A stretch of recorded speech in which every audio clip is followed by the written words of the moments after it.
Welcome to the first show. Today is a Monday and we spent the whole weekend doing what? You know better. I spent my weekend with family like always and it was an amazing weekend. So we start this week with a lot of news from both the political field to the entertainment field, where some of the artists who came to Uganda were arrested, and the question is, what does that mean for Uganda as a country that is supposed to attract tourism, and what does it mean for the Mama Awards? Now those questions will be answered by you and us in the studios as well. I hope you had an amazing weekend, and we start off this Monday with full energy so that as we are progressing towards Boxing Day, as we're progressing towards Christmas, we progress with a light heart, a light mind, and hope that things will be better come 25th of December. My name is Latifa Hamid and I don't do this show alone. Assalamu alaikum wa rahmatullahi wa barakatuh. Mwasize mtaba na Uganda mwenna. Waduge kutulevu na Quest TV na social media platforms zinga Facebook, Twitter n'emirala. Mukola kyabbeyo ku bantu okwata airtime okata data ono muteo ku bantu otugobera. Nakulwa Monday manyanze tariki nkata aziz. Nga bingi bibaddeyo mu weekend tukubya mabega bingi ebikoza amawulire mu weekend. Buli omwai nabyagala okuba nti awulire byagala okuba nti anyumyako naffe. Tugenda kuwa kaseera oberengo nyumyako naffe otubuye biche bibaddeyo gyoli tugenda tuwuliziganye otubuye weekend ekwisize etya era mu kiseera kiyinza okukola muli. But Latifa nze nabadde ndi ewaka over the weekend and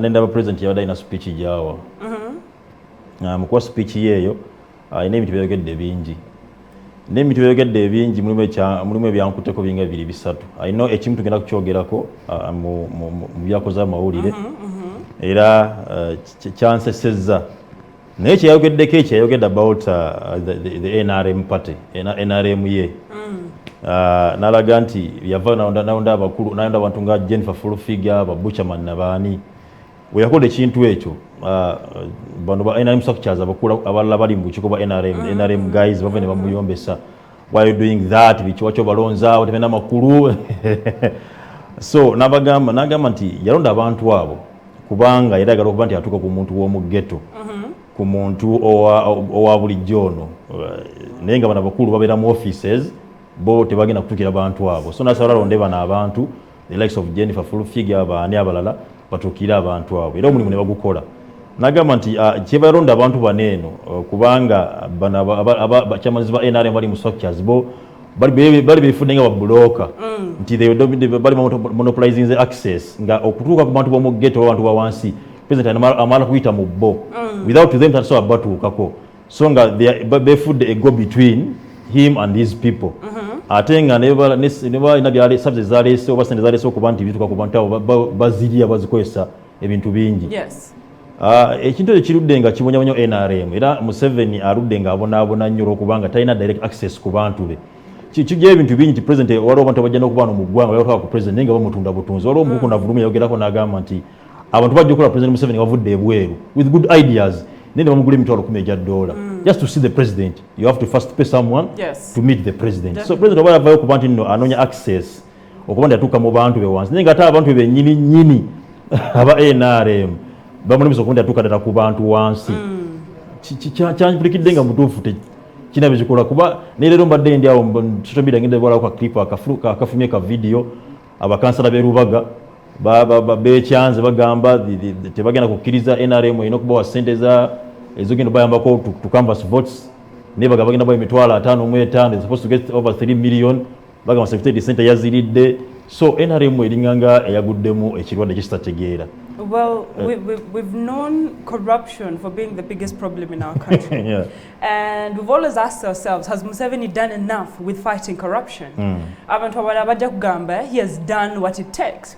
Abantu abaja kugamba, he's the one that actually propels corruption in the NRM party. Kachulaba, the moment you start a party structure and without money the party can't run, then you have a problem. Abantu bandi nnyo abali mu NRM bagala hand in cash before they can do anything for the party. Kati we are at a position whereby politics of NRM has been monetarized more than the politics of Uganda as a whole. And the reason why the politics in Uganda has been monetarized is because NRM has monetarized the politics. Kacholaba, even the youth who are in the NRM party, they can't do anything, they haven't got money to run the NRM party. So the moment you show them that it's okay for me to give you money, we've had Bakunguba NRM who come to social media and they start showing off bakute sacks of money. They start showing off they have money in their hands. What is all that for? Because the moment you do that, even the voters themselves will be waiting for money before they cast their votes. Recently, Lumumba was accused of, you know, misusing the money that was in the NRM party. So yesterday, she addressed the media over the weekend. Nagamba, these are all lies. I haven't done anything like that, and I am not guilty. And the people who are doing this are people who want the president to fail. Kacholaba, how people are pointing fingers at each other. Let's talk about it. Lumumba yawademo quarantine. And she they're testing a positive COVID-19. Never the one that they kasigiri she came out. Kuanga. I don't want to be put in a position to say but one thing I know for sure is when she addressed them, I saw that she had a mask on and there was no crowding. That's one thing I noticed when she was addressing them. So hopefully she had to come out and talk about whatever people had said. The reason why she went into isolation is because she was scared of the charges that were going to put against her. And she said the money that was being given to her is decentralized. Ajiwamu district level is supposed to go to district level and the different levels is supposed to go to the different levels. So how come they're blaming me for the loss of that money? They're supposed to blame the system where this money goes into. Well, hopefully investigations will go on and the truth will come out. Because the moment you start opening zips that will have wounds pour out of them, then you have a problem. Because Olaba, when we were accusing NUP of not accounting for monies, people abroad who are giving money to NUP were like, we need accountability before we add money. So the moment NRM doesn't come up to open itself and say, okay, where we are right now, accountability, you know, Kasule Lumumba has nothing to do with this. Remember, they're dealing with youth. Youth who are expecting money before doing something. And if that doesn't come out in the clear, they have a problem with dealing with the youth that Museveni wants so much in competing with Robert Chagulanyi, because we know his biggest supporters are the youth. When I was living here on Saturday, after the Zabe Cave show, I was going back. Nasanza bavubuka mu makindi yao. They call themselves the ghetto, baba mu ghetto. Ngamba the NRM, ngabo bagamba they are in for Museveni, they are the ghetto. But you know the Museveni the ghetto, ngaba they baba de batambula kuva downtown very chibi bambuka makindi. Police yabavuddeko ngaba na boda bangi, the social distance, bamba na mask abamu.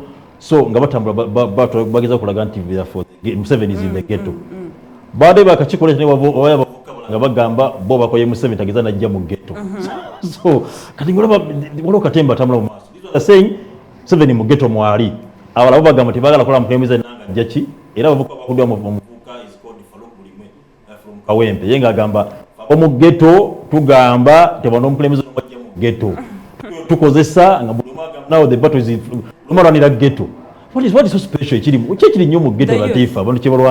You know, Uganda as a nation has over 1.7 million voters. And when you look at the voters, the majority of these voters, 60% almost, is Bavuvuka. And these are the people that a lot of these people are fighting for.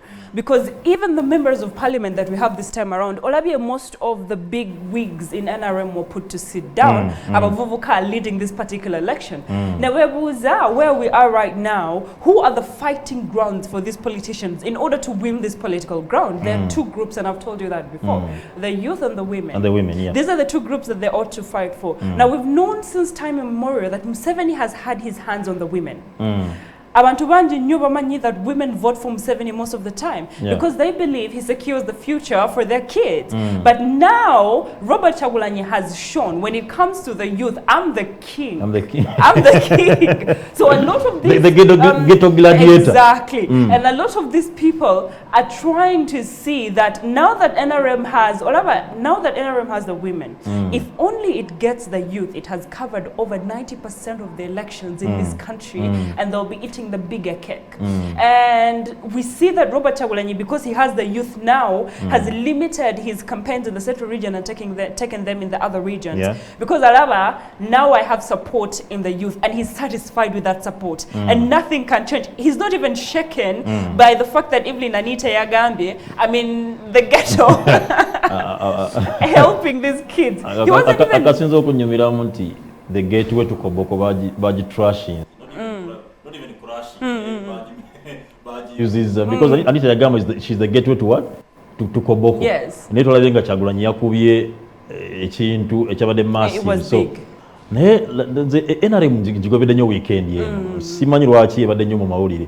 Kubanga bane ne button ate eri mu Kyotera Minister Aruna Kasolo has been infighting between NRM benyini. They are not supporting him, but they are supporting MP wa DP. Yes. They are saying Boba Koye. President Jackson okubanga asitula abasajja babiri asito Salim Sale ne Kiwanda Subi ne Kiwanda chairman wa Buganda region NRM. Leave these people saying no fetukoye temuda mutubulya bya na Kasolo omufanye mutwa mutwale wa nefe mu Kyotera we are saying is no more. So olabanga NRM butufu ebintu byayo tulwana kuba nti no they are saying they are securing the future ne who is going to secure the future nga batoba kuba the politics of this country is changing, Tariq. I tell the way that it's changing is becoming different. Bobby Wine opened the eyes of a lot of people. Yeah. And Abantumandi knew that like, okay, so I can be in NUP and still show my support for someone in NRM. So eyes are being opened, and that's a problem. Because when eyes get opened, people will be like, okay, so if I have an NRM member that is not good, but we decided that the party has given him the flag, Chitegeza, that we can as well vote for another person as long as he can deliver. And that's a problem because now that means two things. One, the situation that we're going to have when we're casting votes is going to be different. You'll find an NRM guy voting for a DP guy because they know what to do. And like we said earlier, it shows maturity in politics. Omuntu asobola gamba, I'm not voting Tariq because he's NRM, but I'm voting Tariq because he can do what it takes for us to get the services that we need. So it's no longer a party game. It's about who can do what better. And I think that is the kind of mature politics we needed. Kubanga tulabye abantu bavoting people in power because they're yellow, they're green, they're purple, but they can't do anything. Now the color issue is what made a lot of people run from the different political parties, never to NUP because they thought it's about color. On that note, omogezi wa government ofono opondo yavude n'agamba Chagulanyi is against multi-party politics. Kubanga ajeo system yokuba ndino bwembani NRM nakunoda ba NRM bokka. Naye yalaga nti asobola supporting NRM no what FDC, so is against multi-party politics. Well, now that the game has been brought into their party as well. Wachimanga ekiyambe gwanga lyaffe nti tulina okubanga likula. There's no problem with that. Kubanga tuwala tubetulonanga just because nti ali ku ticket. Era nti nekino wenchogerera nti twafuna nnyo obuzibu 2016. Abantu baonda bakulembeze because of the wave yaliwo. Kisumuluzo because of that wave. So abantu balondesa akajanja ko ne sanyu abantu basinga badelivalinze. Era kale abantu basinga bakaba ntwanda bakansala twanda bani on kisumuluzo ku wave y'ekisumuluzo timanche badelivalinze. So nekino nakyo kiraga nti Chagulanyi yakulaze ntagenda system ene yakuba nti nope tikubanga ku ticket ya nope ninga togenda kuba nti okola yabantu tegenda kukola ono kubanga you supposed to deliver. So kevala abantu ye alaga nti abantu abaliwo nga asobola supportinga nga ne basiwuwe ye avudde agaba ka supporting. So kiri life naye nga bana NRM mwino kuba nti mwetereza kubanga ekiri mu kampu yamwe kifumba mutuku era mutufu kiragera nti waliwo ekitali kituufu ekitali kitereevu. Omusajja wagambira omuvuka yangambye nti bitalike bejabira banyo kasukali keko tubatu they are saying kasukali kabanoze kati bakawulira. So bana NRM kiri erimu kuba nti mukola ki kuteza nenga tunyumyamu kao naye katandike byakoza moyo Latifa tutwale mu mboze.